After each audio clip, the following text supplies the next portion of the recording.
Good evening, Amit, the other participants, the invited guests. We've been meeting off and on different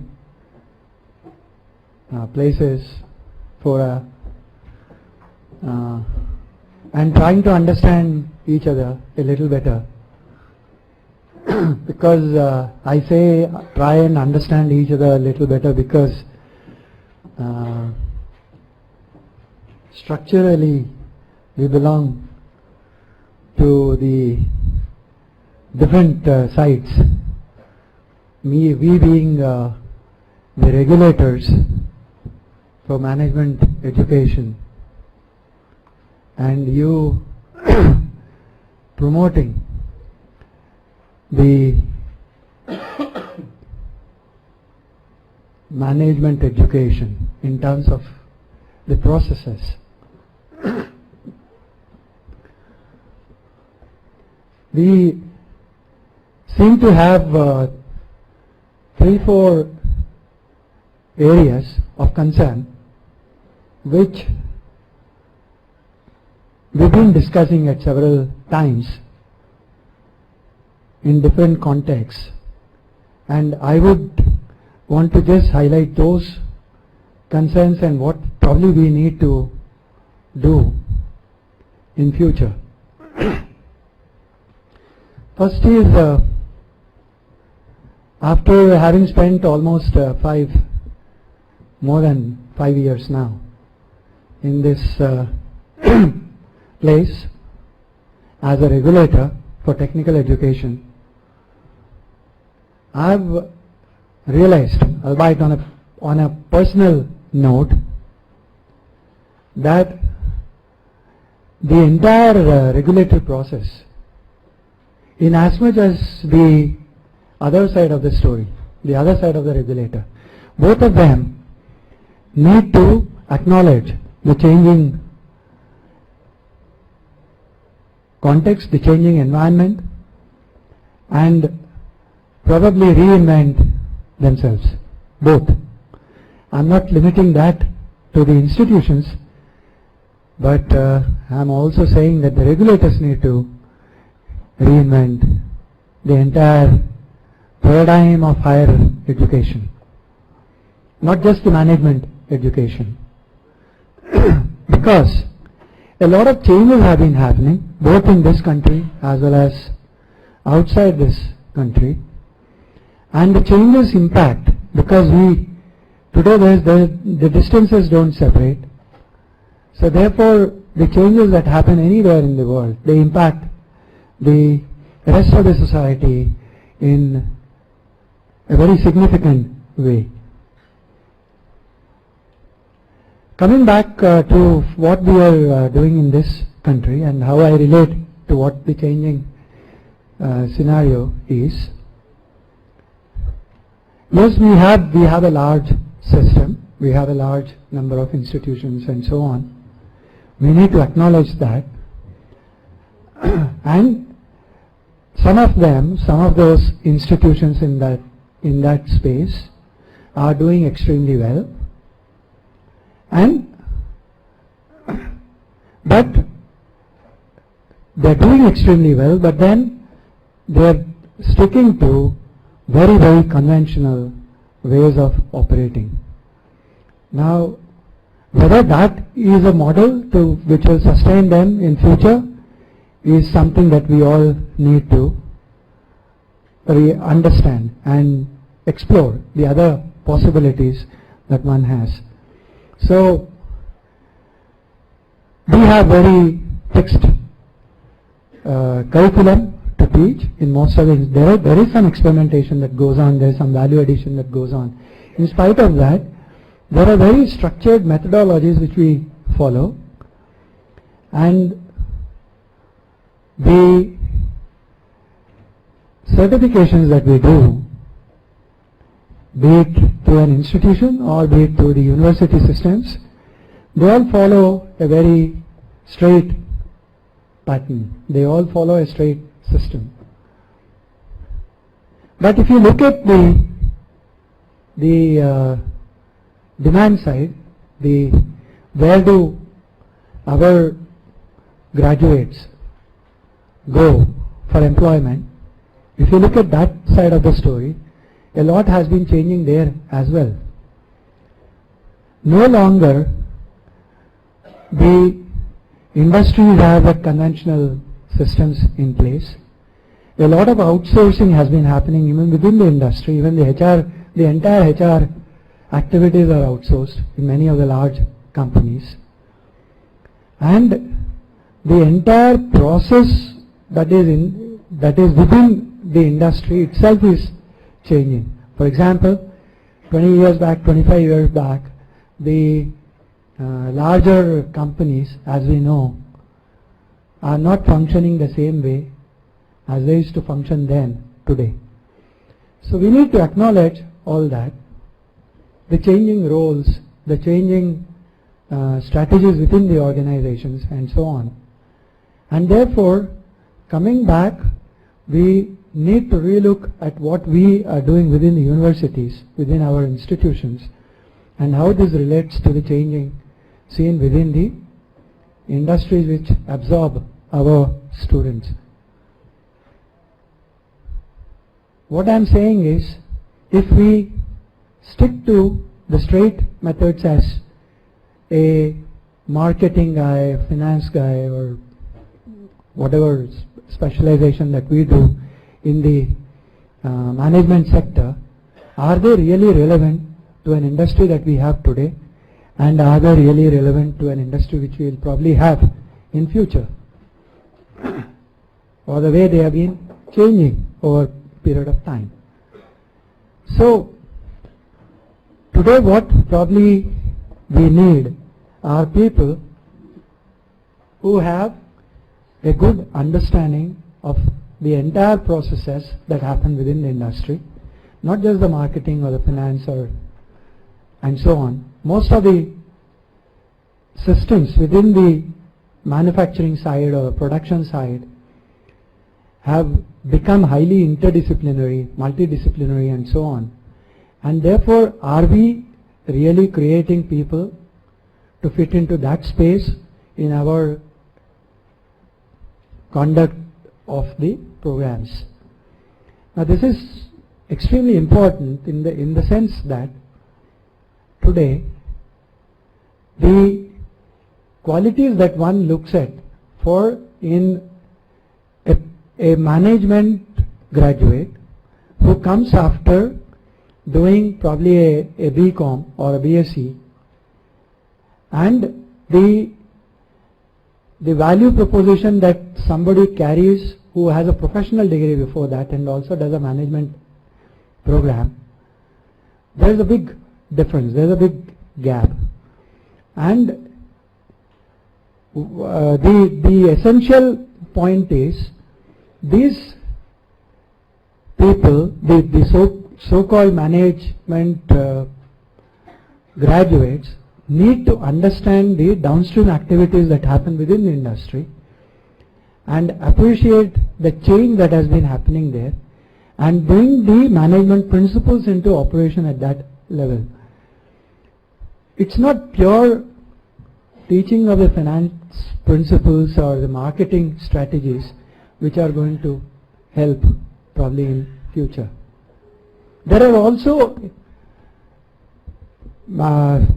management institutions today, the better ones. I mean, I've been saying this. I have seen some of the IIMs which we have, where I represent some of the IIMs on the board. What has been happening is different strategies have been floated around. People today are saying that we will go to the industry, create a clientele there, and create specific programs for them, and also do the training in as different a proposition as saying that I'll go and do this in a rented premise for a specific body of people and a specific program. Now why is this happening? Because if you see the major industries would probably not invest in an in-house training. They would rather outsource that, and they would need a very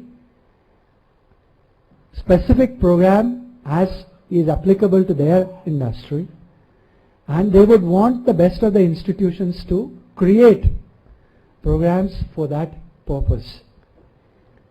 And many of the IIMs have been toying with this idea, and it's not necessary that you have a 2-year leave that you take and come and join a program and back and things like that. So the whole scene has been changing, and we need to really look at what is the change that has been happening within the industry and customize the entire approach to management education in future. Probably in future you will need to do much more specific training, in-house training which is highly focused to specific requirement, specific needs, and so on. If I expect that a company like Infosys or Siemens or a pharmaceutical company would send their personnel back to an institute, give them leave, I don't think those kind of things are any more valid. So the entire approach to the conduct of a management program we need to really relook and so on. This is the first proposition that I am making. The second proposition is, or the second concern is, there are a lot of institutions, a lot of management institutions, the better ones amongst them are probably looking at a certain fee as a charge for their effort, or the so-called tuition fee, as something that is in comparison to what others in their area would be doing. Now I don't think this kind of things would probably be accepted in future as it's been happening now. There is a value for money, that what is for what is being done, and in time to come everybody involved in this would actually see what am I getting for the kind of money that I'm spending. So therefore it's extremely necessary that the value proposition within the program supports the kind of fees that one charges.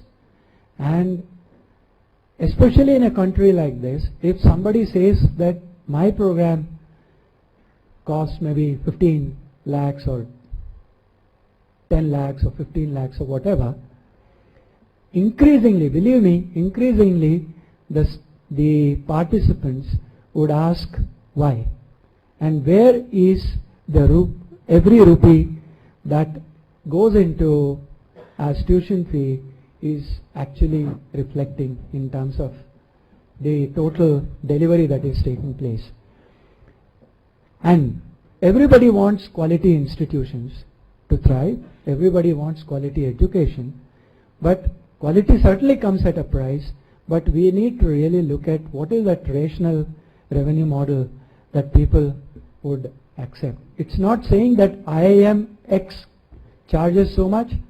I believe I am as good as IIM because I get the best of the students as an IIM gets, and therefore I need to charge as much as an IIM does. And believe me, even IIMs would not probably go through that, or probably would go through the same phase as the other institutions are doing. Today, in order to cut costs, even some of the IIMs are going to the industry, cut the cost, do the training program in their premise for the time that they are looking at, and so on. Now, all this point, it's not question of what you charge. It's a question of what you charge and what is that value for money that you deliver. People are going to ask these questions. It's not a regulator. It's not anything in that space. It's not a regulator. I mean, even today, A regulator may say whatever, but the ground reality today is that you fix your fees, you charge your fees. But believe me, you will need to really relook at what is happening there, regulator or no regulator. Because the whole system is becoming so competitive, so optimized on all deliverables, and every single deliverable has a certain price, and all this unit cost that you attach to each of the deliverable ultimately should result in what is your cost to education. And if you say that my development is so much, so be it, but it needs to be accounted somewhere. The third concern that I have is regarding the ranking, the ratings and things like that. Whether it should be ranking, whether it should be rating, these debates will go on depending on the local context that we have in each of those countries that we're talking about. But two main causes of worry for education here, be it management or technical or whatever, is the almost total lack of the internationalization of education here. I would not probably see too many people coming from the best of the institutions outside this country, spending time at least 2 months, 3 months, maybe once in a year in our institutions, getting the expertise that they have to make these institutions a little more aligned to what happens in the rest of the world. That doesn't seem to be happening. I get all kinds of data as a pure regulator. I get data. The people are coming from here, there, so on. But it's more. I mean, you yourself can look at your institutions and see what is that participation that happens at the faculty level in terms of delivery of your objectives, in terms of management principles, management strategies that happen outside, and so on. For example, in many of the good institutions, there are a lot of funding that happens around publications. There's a lot of funding that happens, especially in the management schools.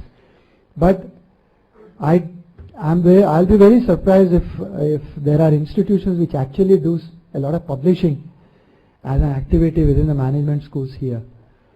And the other related point is the lack of international students in our institutions. The almost absence.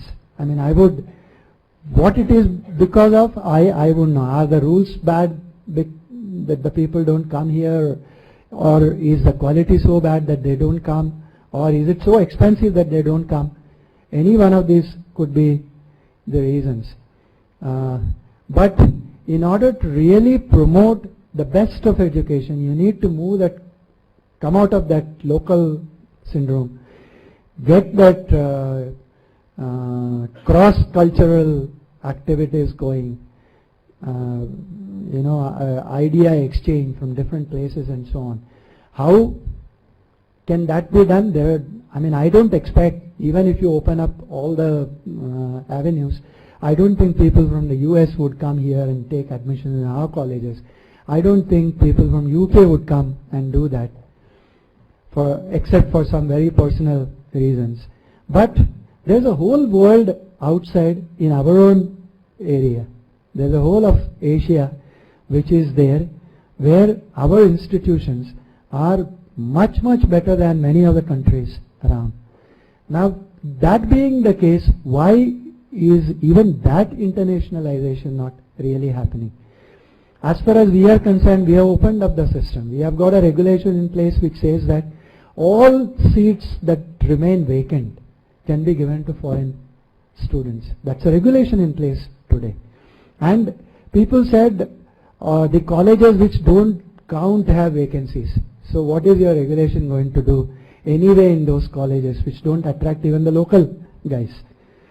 My point is, we have looked at that and we have said 15% of the intake can be given to all foreign students if there are no vacancies. Now what more is required. Now what is required probably is to see how you get your teaching learning process to a level, to an international level, where people would be attracted to come down to our institutions. It's not so much as filling the seats. It's so much of the cross-cultural idea exchanges that help the institutions to build quality. Now, once simple things, once people from outside come, they will put pressure on your systems to deliver. And once that happens, there will be a moment which sees that the quality improves. If you don't do that, you'll perish. As simple as that. Now these some of the immediate things that come. There's one other aspect which we've been talking for a long time. The concern of many of you, which many of you who have come back and said that you have opened colleges at all kinds of places, and therefore there are a lot of vacancies and quality going down and things like that. My question is, how do you relate vacancies in a system to a quality that an institution provides? Now what is that relationship? I have not really found a relationship on that. If you are doing well, if you have quality, if you deliver on standards which the outside world recognizes, then you will get the students. I mean, there are a number of institutions where finding an admission is extremely difficult. Now, that being the case, how do you say that vacancies affect that? This is the first proposition. The second proposition is, this is a market economy. Market forces will certainly take over, though the constitution or the country says that education is for not for profit, but I know, you know, most of the institutions work for profit. One who says that I'm not working for profit, I don't know. So therefore, the point is, without saying that, we try and create a regulatory mechanism where people would be forced to break that. So therefore, somewhere you need to create a enabling mechanism where the best of the people would thrive, but with accountability. It's not a free market in that sense anywhere in the world. A regulator exists for every activity everywhere in the world, and therefore we need to recognize these facts. And since it's a purely market driven activity, the whole process allows, this is a free society, the process allows somebody to set up institutions, somebody to close institution. All these are basic democratic processes. A regulator cannot come in and say that I will not allow a certain institution to come up because I perceive that he cannot provide quality, and I perceive that this fellow doesn't get students because that fellow is opening shop. Now these are very ideologically different arguments. They don't hold. What is required is, if 10 colleges close, let them close. If 10 courses close, let them close. The bad ones will close anyway. The good ones should thrive. And only when you have a bad one, you will know the worth of the other one. So therefore, these are all simple issues. I don't think the institution should be too perturbed about what the AICTE does or how many colleges open, how many vacancies. I can tell you one simple fact. Forget about how many colleges open, how many colleges close and so on. Why should I be bothered about that? As long as I know that the rate of enrollment is increasing every year. And that's for sure. The rate of enrollment every year in this country for all disciplines is increasing, which means there are more students coming into the system. Yes, in the last 3-4 years that rate seems to be plateauing. Now that may be a cause for concern, that may be a cause for relooking at the systems, creating a new energy within the system which will improve the standards and so on. So these are some of the things that I thought I could talk to you. As far as we are concerned, like I started off in the beginning, the entire process, the regulatory process included, should probably be relooking at the whole paradigm. And I can only say that we have been also changing within the systems. We've been changing the systems, and we also recognize that there are some good institutions which need to be promoted to become better. There is a body of institutions which need a lot of inputs, but they have the potential to grow. We need to identify that. And there is also a system, fairly large, which needs huge inputs so that they make the grade. But it doesn't mean that you cut out the base of the pyramid, remove the bad ones, but that will affect the principle of equity. I mean, this is a large country. There are all kinds of diverse things. It's not that somebody should not study because he doesn't have quality. Or there are all kinds of institutions. Good ones will be there, bad ones will be there. Good students will be there, bad students will be there. Like water finds its own level, the students also will find their own level when they go to institutions. That's a process that will happen. What we need to do is create enabling mechanisms so that the better ones become best, the poor ones become better, and so on. Now, in order to do this, two things have to happen. First is identify where is this threshold of what is good, what is bad, and so on. And the second is, what are those enabling mechanisms which we need to put in place. So to do that, I mean, I have no easy answers to do this. It's very fine coming here talking about it, you talking about it. You should leave good institutions to do what they want, and so on. But it's no free service anywhere. Everything has to be accountable. It's not that somebody is left free to do what he wants. No system works like that. So therefore, the enabling mechanisms have to define what that is. And therefore, we are actually looking at creating a committee within the organization which will precisely look at this. What is that benchmark that you talk about in terms of defining a good institution? And in our system, which are those good institutions? I don't know if what an IIM does is the best. I don't know. Everyone has their own ways of delivery and so on. So therefore, we need to identify which are those systems, which are those institutions in our system which get to that benchmark. I don't know what that benchmark is. I have some ideas. And we also need to find out what is the threshold. What are those institutions which have the potential but need a lot of help along the way? What is that help? In order to define these kind of things and come out with a policy which will let the management education thrive in this country. In order to do this, we are constituting a committee, and hopefully we will come out.